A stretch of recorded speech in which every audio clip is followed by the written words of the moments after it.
want you to imagine a scenario.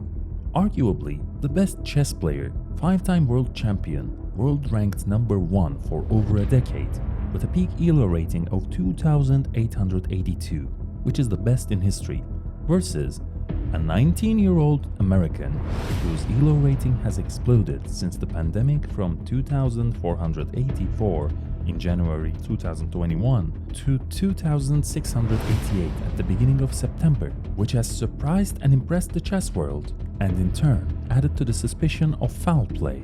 So, who probably is winning? No, you are wrong.